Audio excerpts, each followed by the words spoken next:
The Examen.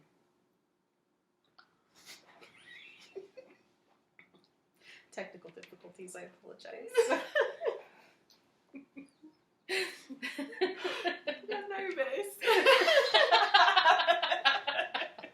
This is totally staying in the video. I'm sorry. No, you're not. Sorry, not sorry.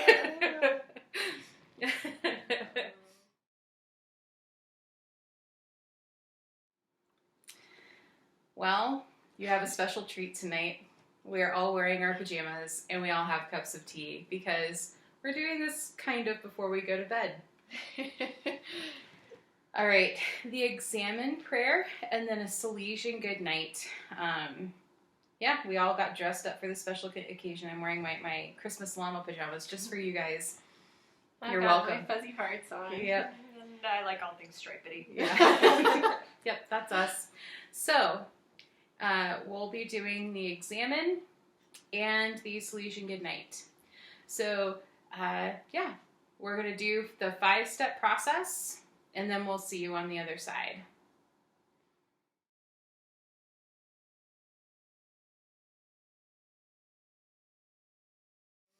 So, the Examen. Who wants to go first? Okay.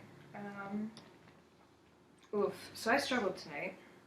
Usually the first part is the easiest for me. Usually the being aware of the presence of God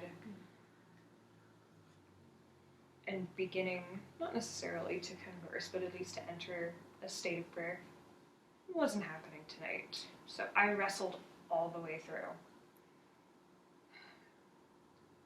But even though today was a hard day, it was a good day. And it was a very grace-filled day because I got to see a lot of ways in which I can improve.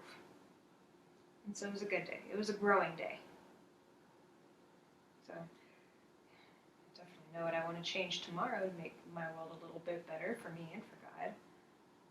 I want to start by waking up at my scheduled time. My resolution is something similar. I just do. All right. Well, Great minds think alike. Well, then, in that case, I'm going to punt to you, Bree. Okay. How'd you wind up at the same place? So I was thinking about my day, and when I was going through it, just both the parts. This morning, so I have my alarm set for 6. And I usually get up, but I have a hard time waking up, and I've set aside 30 minutes for prayer. But I've had a really hard time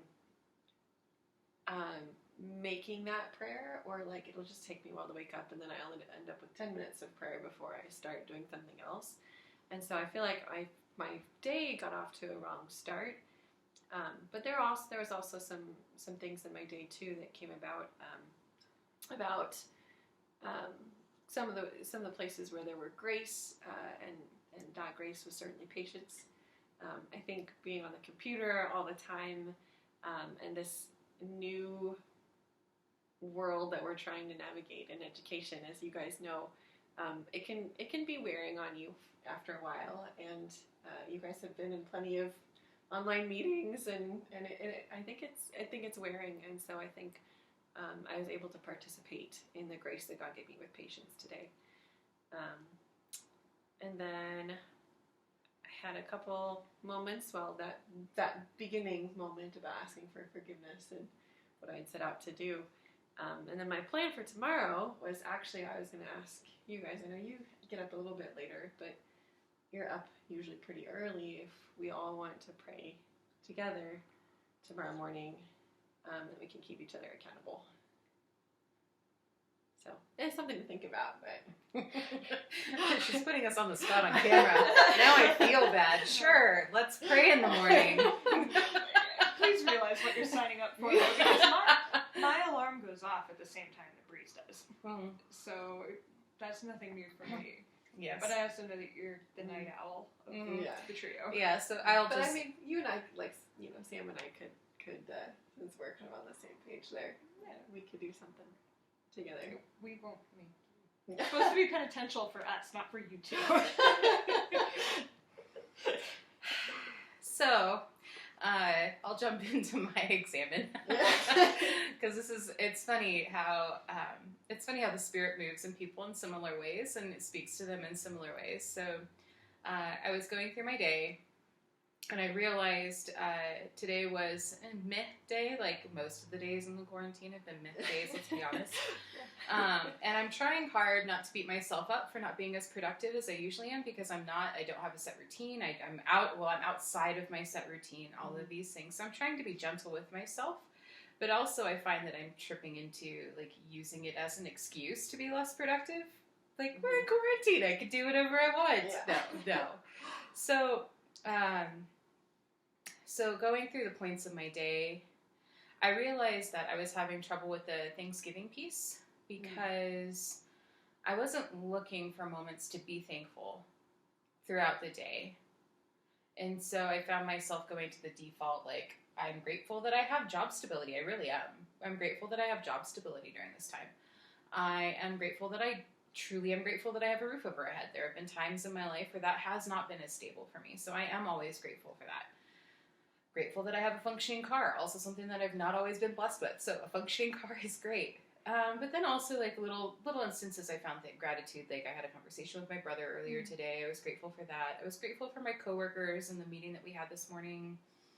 But then asking for forgiveness, it struck me how often it takes just one poor decision to kind of waterfall into a day full of poor decisions. Yeah. And so my poor decision started last night with me not going to bed on time again, and being too much of a night owl again, and then waking up too late again, putting off prayer. I think it just led to, like, I was more tired, so I wasn't as productive. And so just, like, that one simple thing of just making sure that I got enough sleep would have made grace and virtue easier to practice today. It's always harder to be good when you are tired. Yes. And for me, it wasn't that I was necessarily bad today. I was like, from experience. No, there have been days, like, combined with the whole, like, feeling isolated, the quarantine, like, these are extraordinary times, so I'm not super hard on myself for other things. So, but typically, I just see that, just a lack of routine and a lack of discipline spirals, and so that it's not that I'm bad throughout the day, it's just that I don't practice virtue. Mm-hmm. Like, I'm just not virtuous throughout the day. It's not day. It's not that I'm sinning. Yeah. I'm just not being virtuous. I'm not striving to be like the person I know that I am. I'm not myself. Mm-hmm. And so my resolution for tonight is to go to bed on time and tomorrow morning to wake up on time. And so it'll be definitely, I am the night owl of the house, let's be honest. So I will not try to go to bed as early as they do, but I'm not going to also wake up as early as they do, but I'm all for praying tomorrow morning. Okay. But yeah, it's, that was me, like, planning for tomorrow. I realized that starting with one small decision will give me the right habit and disposition to continue to practice virtue. So that was my examen in a nutshell. Anything else you ladies want to add? No, but well, okay. Yeah. So, all right. Salesian Goodnight. Now we're going to do it to each other. And none of us has ever done this before, so you're seeing something brand new. This is going to be our best attempt to do a Salesian Goodnight to each other. So, do we want to do, like, rock, paper, scissors for who goes first? Yeah, I don't want to go first. You don't want to go first? Do you want to go first? Sure, no.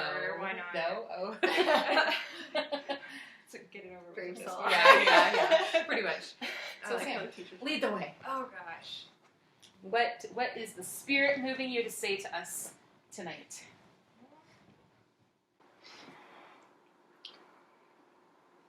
I've been thinking a lot this evening especially about the gift of time.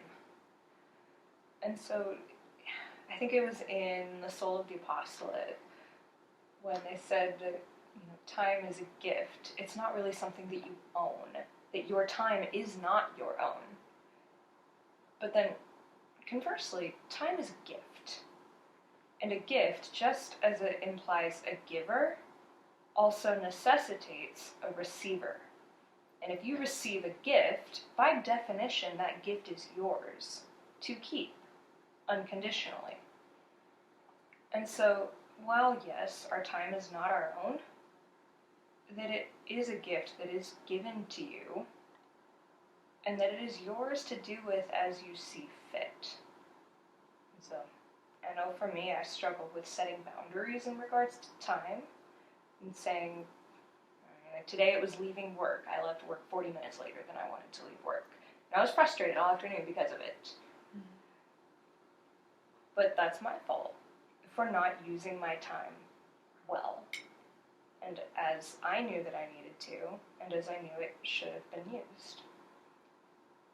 And so, if I'm not using my time well, for me or for God, then it hurts both of us. Yeah. So, that was my thought for the evening. Time, boundaries, gifts, and things. Mm-hmm. Thank you. That's really good. Thank you. Do you feel up for going second, or would you like to go last? I'll go second. I think this is probably as much for us as it is for everyone else too that's listening. But one of the things that I thought I wanted to kind of bring up was actually the importance of relationships and friendships, especially, and having the time that we've had to be in the house. I'm thankful for the time that we've gotten to spend together. And I know our schedules are all very different, but because we're at the house, like I see you guys more often, instead of missing. And I think I've realized that in a lot of my work, I've neglected a lot of my friendships, and I think what I feel called to share with everyone is I think it's really important, and I would encourage you to reach out to somebody who you may not have been in touch with for a while, or someone who may really need a friend. Anyway, so I encourage you guys to reach out to a friend in either for yourself, or a friendship that may be lacking, or even a friendship that you just haven't talked in a while, and to nurture those, because they're also gifts. And it's like any relationship, you do have to put forth the effort into that, and you realize that that's really the most important, more important than work. Thank you. Mm-hmm. I know which friend I need to call. She's been on my mind for like the last 2 weeks, and I'm like, I need to give her a call. Yes, the importance of friendships.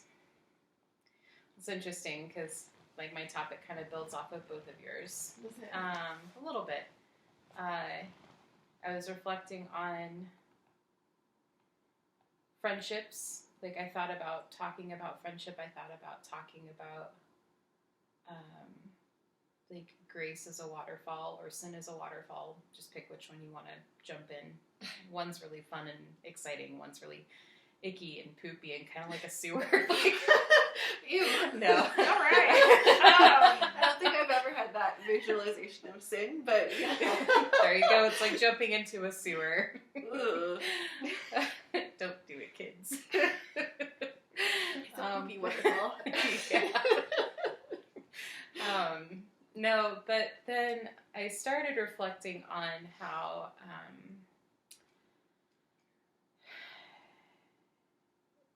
the decisions that we, each of us, make in our day-to-day lives, it doesn't just stop with us. It goes to everyone around us. And that how we use our time, how we invest in our friendships, ultimately means that, like, what am I doing to pursue virtue? Mm-hmm.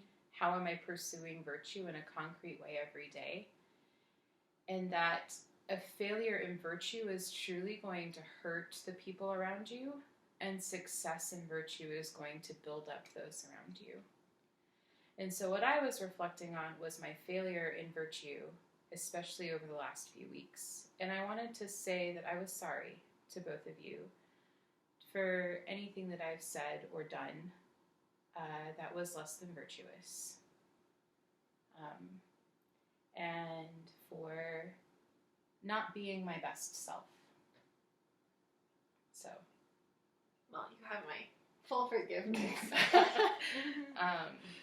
But yeah, just an exhortation to continue to focus on yourself and the little ways that we can grow in virtue, because it's so easy when you see people. I know it's easy for me when I see the same people over and over again, day after day, that it's easy to forget about the virtue and fall into habits and routines.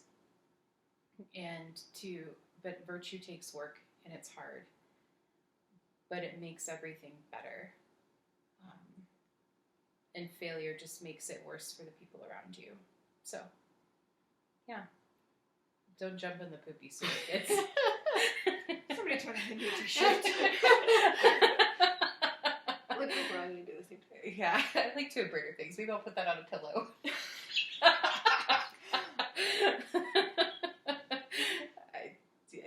I don't think they trust my decorating sense. All right. Well, that was our Salesian Goodnight and Examen. I hope you enjoyed it. I hope you try it at home with your own family, and I hope it goes well for you. If you have any questions, you know where to find her. So, anyway, have a good night, y'all. Bye. Bye.